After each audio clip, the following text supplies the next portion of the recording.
민주당의 조응천 의원이 이런 주장을 했습니다. 토사구팽, 대선 때부터 이준석 같이 못 간다는 얘기 들었다. 그리고 몇 명 더 있다고 들었다. 이건 토사구팽입니다. 이준석 대표. 그거는 이제 옳다구나 한 거죠. 같이 못 간다라는 판단은 기왕부터 저는 그 얘기를 많이 들었거든요.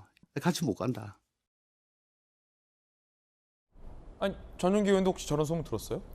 뭐 어느 정도 이야기가 도는 것은 같았습니다만 저는 직접적으로 듣지는 못했습니다. 그러니까 뭐 토사구팽이다 이렇게 이야기하는 것보다는 실질적으로 국민들이 느끼기에는 토사구팽이라고 보는 시각도 있는 것으로 저는 알고 있습니다. 그 이유가 무엇이냐면 지금 많은 여론들이 이준석이 뭐 잘못했다 뭐 이런 것은 뭐 어느 정도 공감하는 바가 있는 것 같습니다만 이 윤리위의 판단이 정치적이었다라고 판단하시는 국민들도 늘어나고 있다라고 저는 들었거든요. 우리 조응천 의원 조금 전 목소리는 안 나왔는데 전체적인 풀 인터뷰 내용을 보면 이준석 말고 한두 명 더 있다. 토사구팽 리스트가 있다. 전용기 의원들 리스트 봤어요? 저는 그런 이야기는 처음 들었습니다. 그래요? 네, 이런 이야기는 처음 들었는데 이런 말씀을 하시는 것 자체가 일단 대선도 이준석 대표가 승리로 이끌었죠. 그리고 지방선거도 이끌었죠.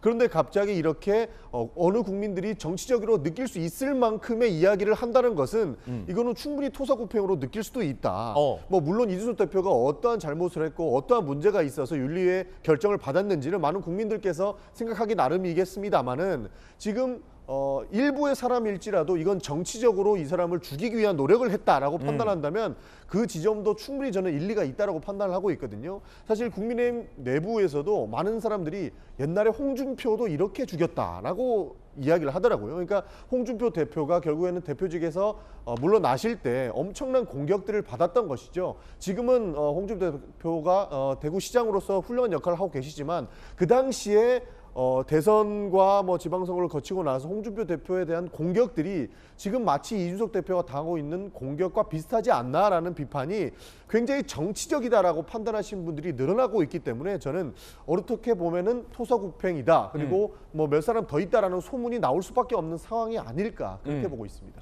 참 재밌는 지점은 조응천 의원이 추가 인터뷰를 했는데 이준석은 토사구팽인데 민주당의 박지원 전 비대위원장은 토사구팽 아니다. 또 이렇게 인터뷰를 해서 댓글에 뭐 내로남불 아니냐 이런 얘기도 나오고 있어요. 한두 명이 더 있다. 일단은 뭐 글쎄 민주당의 조응천 의원은 이걸 토사구팽이라고 보는 것 같고 국민의힘에서는 아마 많은 분들이 공감하지 못할 것 같고 그런데 이제 제가 궁금한 거 한두 명 더.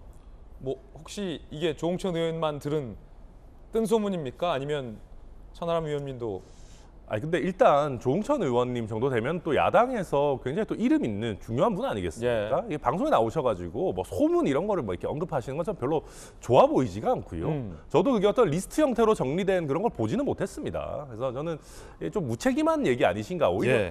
그러니까 저희 당 불난데다가 기름을 자꾸 부으시려고 하는 것 같은데 기름 안 부어도 저희 당이 이미 불이 많이 나 있기 때문에 기름 안 부으셔도 된다. 오히려 민주당 잘 챙기시라라는 말씀을 좀 드리고 싶고요.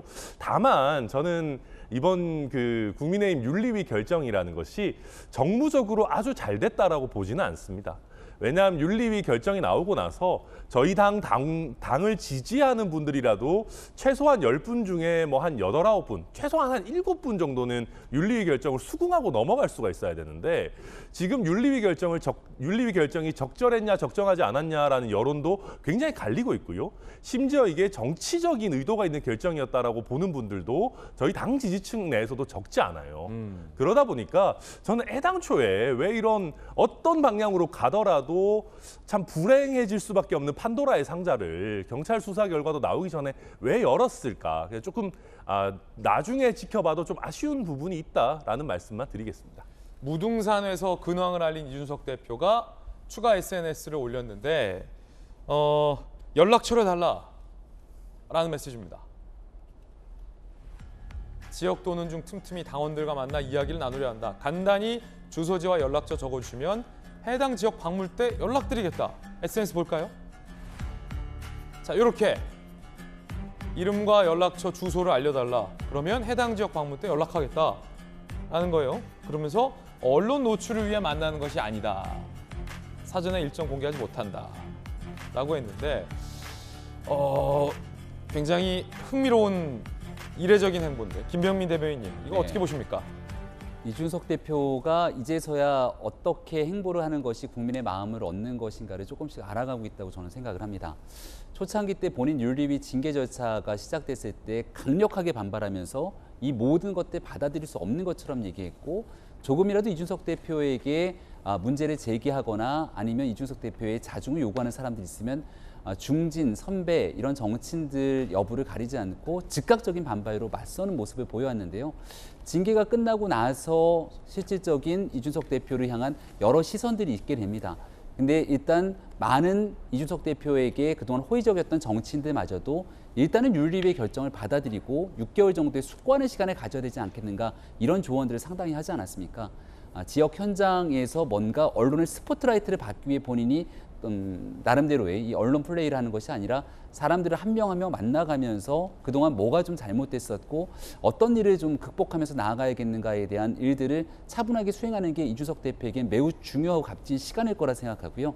다만 이제 이런 행보들을 이어가기에 앞서서 제일 중요한 본질, 윤리위원회의 징계가 갔던 그 사건에 대한 이제 실체에 대해서는 아직까지도 언급이 잘 안 되고 있는데, 아마 경찰의 수사 결과 이 내용들이 맞물려 돌아갈 때 본격적으로 이준석 대표가 어떤 식의 앞으로 행보를 펼쳐야 될지가 결정되지 않을까 싶습니다. 예, 상당히 흥미로운 행보.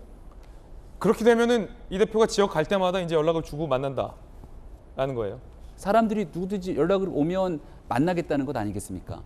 예, 그렇게 여러 사람들의 민심을 조용하게 들으면서 다니겠다는 건데, 앞서 설명드린 것처럼 행보로서는 매우 좋은 행보나 정작 이준석 대표의 징계가 떨어진 윤리위원회 결정의 그 성상납 예. 의혹, 이 문제를 이제 어떻게 풀어나갈지에 따라서 그 이후 행보가 결정되기 때문에 아무튼 두 가지를 잘 사법적인 문제를 풀어내는 것과 사람들의 마음을 얻는 것 두 가지를 잘 해나가는 일이 이제 이 대표에게 남아있다고 생각합니다.